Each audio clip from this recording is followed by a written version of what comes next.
Bonjour à toutes et à tous, et bienvenue sur la chaîne. Aujourd'hui, préparez-vous à plonger au cœur d'une intrigue aussi intense que déchirante dans Ici tout commence. Votre feuilleton quotidien sur TF1. Dans cet épisode palpitant de juin 2025, un secret brûlant menace d'éclater au grand jour. Et c'est Colline qui se retrouve au centre de la tourmente. Amoureuse en silence de Stanislas, tiraillée entre ses sentiments interdits et la pression familiale, Colline s'enferme dans un mensonge aux conséquences explosives. Pour détourner les soupçons, elle prétend être amoureuse de Gaspard, mais ce mensonge va déclencher une véritable réaction en chaîne. Entre malentendus, colère maternelle et jalousie incontrôlable, la tension monte dangereusement à l'Institut Auguste-Armand. Et ce n'est pas tout, en parallèle, la pétition lancée par Colline pour défendre une épreuve de salle aux examens prend une ampleur inédite. Tandis que Clotilde revoit sa position, une victoire pédagogique se profile, mais dans l'ombre de ce succès se cache une bombe émotionnelle prête à exploser. Quelles seront les conséquences de ce double jeu? Le mensonge de Colline finira-t-il par éclater au grand jour? Angèle découvrira-t-elle la vérité interdite sur l'amour secret de sa fille? Et Gaspard, pris malgré lui dans cette tempête? Comment réagira-t-il face aux accusations? Restez bien avec nous. Car ce résumé immersif va vous révéler tous les dessous d'un drame qui pourrait bouleverser durablement l'équilibre de l'Institut. Dans Ici tout commence sur TF1. Tandis que l'agitation monte à l'Institut Auguste-Armand, Angèle décide d'affronter Stanislas après avoir surpris les échos d'une conversation troublante entre lui et son ex-compagne, Laetitia. Le doute la ronge, la jalousie pointe. Mais cette fois, pas question de se taire, elle veut des réponses claires. Lors de leur échange tendu, Stanislas se montre franc. Il avoue sans détour avoir été sollicité pour un poste prestigieux dans un palace parisien, une proposition alléchante, mais qu'il a d'emblée refusée.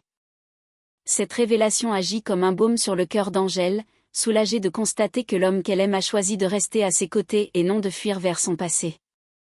Concernant Laetitia, Stanislas tient à être limpide.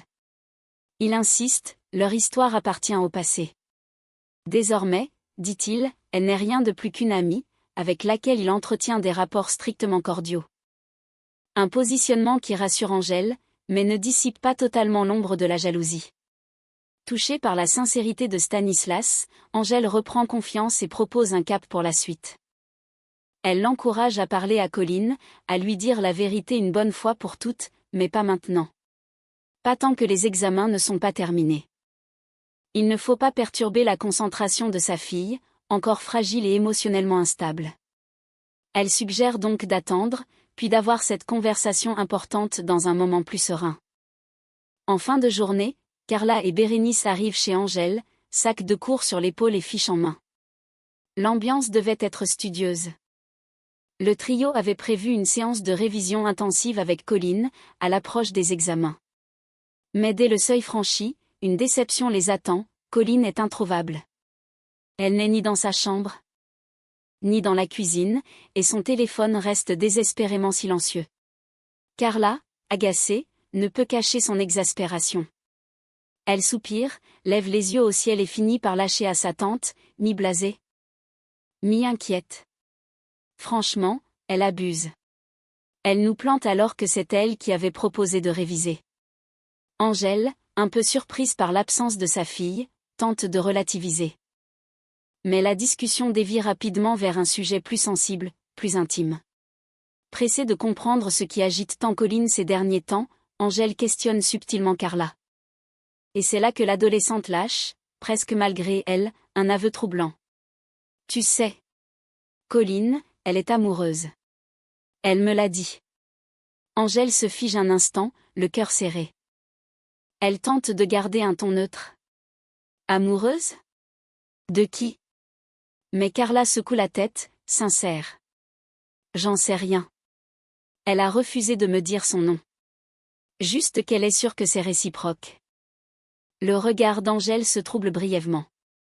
Ce que sa fille tait, elle le sait. Ou du moins, elle le redoute. Et derrière ce silence de plus en plus pesant, une vérité explosive menace d'éclater au pire moment. Pendant ce temps, au sein de l'administration de l'Institut, Un revirement inattendu se produit.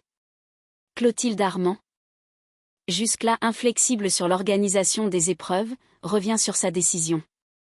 Après plusieurs échanges houleux avec les élèves et les enseignants, elle reconnaît avoir agi dans la précipitation. J'ai pris cette décision sous le coup de l'urgence, admet-elle d'un ton grave. Mais je me rends compte aujourd'hui que j'ai commis une erreur. Une erreur d'appréciation. Ce retournement de Clotilde, rare chez une femme aussi rigide, ouvre la porte à une reconsidération des examens, notamment à l'intégration d'une épreuve de salle, comme le souhaitait Colline. Mais cette victoire potentielle se joue en parallèle d'un drame personnel plus grand. Le secret de Colline n'est plus loin d'être découvert. Et ses conséquences pourraient bouleverser bien plus que la pédagogie de l'Institut. Alors que l'Institut est en pleine ébullition à l'approche des examens, un tournant décisif s'opère dans la gestion pédagogique. Touchée par la mobilisation des élèves, Clotilde Armand convoque Stanislas dans son bureau pour évoquer une proposition inattendue. D'un ton mesuré mais résolu, elle lui annonce qu'elle souhaite désormais intégrer une véritable épreuve de salle pour chaque promotion, rétablissant ainsi un équilibre longtemps réclamé entre la pratique en cuisine et le service en salle. Face à cette ouverture rarissime de la part de Clotilde, Stanislas est sincèrement touché. Lui qui sait souvent sentir légué au second plan dans la hiérarchie des disciplines retrouve enfin la reconnaissance de son article, il accepte avec enthousiasme. Son regard brillant d'un mélange de gratitude et de soulagement. Pour lui, c'est une victoire silencieuse, mais profonde. Quelques instants plus tard, alors qu'il traverse la cour du château, Stanislas tombe par hasard sur Colline. Cette dernière, entourée d'un petit groupe d'élèves, défend avec fougue sa pétition, brandissant ses arguments avec passion et détermination. Elle ne se doute pas une seconde que son initiative vient justement d'aboutir. Le professeur de salle s'approche, un sourire en coin, et l'interpelle. « Colline. Inutile de récolter plus de signatures. Ta demande vient d'être acceptée. » La jeune femme le fixe, interdite, le souffle coupé. « Quoi ? Vous êtes sérieux ? » Stanislas hoche la tête avec une certaine tendresse dans le regard, puis ajoute. Clotilde a validé l'ajout d'une épreuve de salle pour toutes les promos. C'est grâce à toi. Tu as su faire bouger les lignes. Colline, bouleversée, tente de dissimuler son émotion. Derrière ce succès public, se cache un trouble plus intime, celui de voir l'homme qu'elle aime la féliciter. Sans connaître la complexité de ses sentiments. Elle lui adresse un sourire timide, tandis que ses camarades l'applaudissent. Mais dans l'ombre de cette scène de triomphe, une autre tension se noue. Pour préserver son secret, Colline a menti à sa mère Angèle en affirmant être amoureuse de Gaspard. Un mensonge que rien ne justifie, sinon la peur de tout perdre. Et déjà, le nom de Gaspard commence à circuler dans les couloirs, sous les regards inquisiteurs et les soupçons mal placés. La pétition a peut-être triomphé. Mais la vérité, elle, est loin d'avoir dit son dernier mot. Peu après l'annonce du succès de sa pétition, Colline croit pouvoir enfin souffler. Mais cette accalmie est de courte durée. Alors qu'elle feuillette distraitement ses fiches de révision à l'ombre d'un arbre de la cour, Angèle surgit à l'Institut, l'air faussement détendu. En réalité, elle est venue avec une idée bien précise en tête. « Tu as une minute », lui lance-t-elle, douce mais ferme. Colline acquiesce, un peu surprise. Angèle prend place à ses côtés, croisant les bras. Le regard scrutateur. « J'ai eu une petite discussion avec Carla tout à l'heure. » Commence-t-elle. Elle m'a confié que tu avais un amoureux. Le sang de Colline ne fait qu'un tour. Elle se redresse d'un bond, déjà sur la défensive. Elle t'a dit ça ? Angèle hoche lentement la tête, attentive à la moindre réaction. Elle ne connaît pas son nom, mais j'ai ma petite idée. Elle marque une pause, puis, comme si elle dévoilait un secret ancestral. C'est Gaspard, n'est-ce pas ? Le monde s'écroule intérieurement pour Colline. Piquée au vif, prise au piège. Incapable de formuler un démenti sans éveiller les soupçons, elle panique. Et dans un souffle, elle ment. Oui, c'est lui. Le silence s'installe. Angèle arque un sourcil, un peu étonnée. Mais surtout perplexe. Tu sais très bien que je n'ai jamais été fan de lui. Tu aurais pu m'en parler. Colline, en apnée, improvise maladroitement. Justement, c'est pour ça que je t'ai rien dit. Je voulais pas que tu me juges ou que tu penses que je fais un mauvais choix. Angèle semble se radoucir.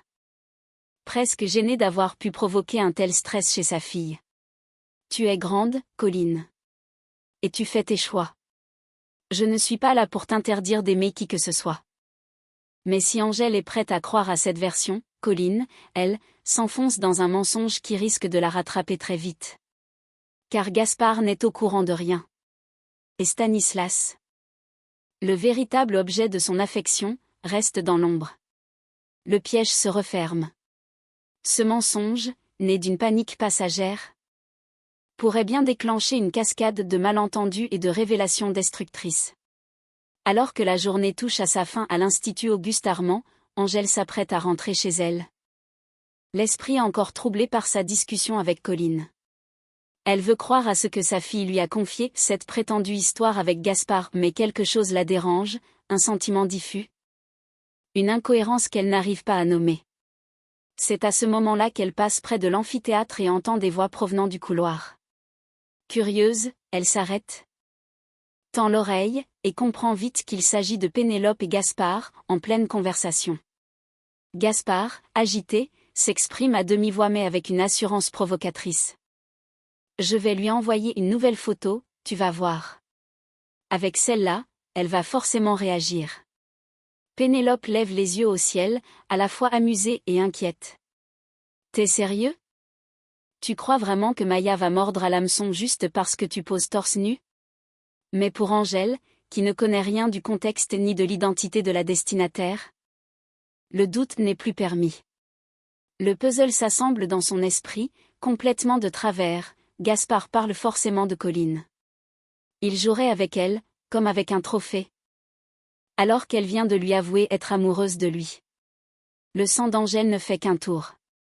Elle entre dans la pièce comme une furie, les yeux brillants de colère, le regard noir fixé sur Gaspard. Toi, lâche-t-elle, glaciale. Gaspard, pris de court, se redresse immédiatement. Madame? Mais Angèle ne lui laisse pas le temps de s'expliquer. La mère protectrice a pris le dessus. Si tu fais du mal à ma fille, je te démolis. Tu m'entends? Je te démolis.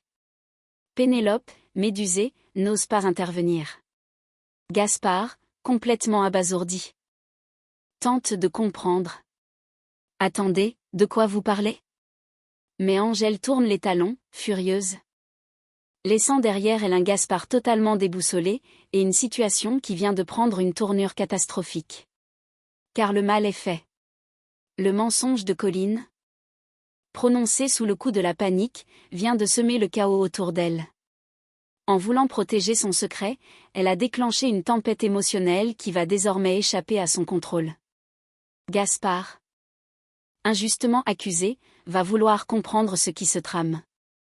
Et Angèle, persuadée d'avoir protégé sa fille, risque de découvrir qu'elle s'est attaquée au mauvais garçon, pour les mauvaises raisons. Et voilà, chers fans d'Ici Tout Commence, vous l'avez compris, la tension est à son comble, les cœurs s'emballent, et les secrets deviennent de plus en plus difficiles à dissimuler. Colline, emportée par ses émotions, a lancé une étincelle qui pourrait embraser bien plus que sa propre vie. Entre une mère surprotectrice prête à tout pour défendre sa fille, un Gaspard injustement mis en cause, et un Stanislas pris dans l'étau du mensonge et du désir, la suite s'annonce électrique. Alors, la vérité éclatera-t-elle au grand jour? Colline trouvera-t-elle enfin le courage de tout avouer? Et surtout, quelles seront les répercussions pour Stanislas, Angèle, et l'avenir de l'Institut? Dites-nous en commentaire ce que vous pensez de cette intrigue brûlante. Avez-vous été touché par Colline? Comprenez-vous son geste? Pensez-vous que son secret peut encore rester enfoui? Si vous avez aimé cette vidéo, n'hésitez pas à liker, partager et vous abonner pour ne rien manquer des prochains rebondissements à l'Institut Auguste Armand. On se retrouve très vite pour une nouvelle analyse haletante d'Ici Tout Commence. À très bientôt.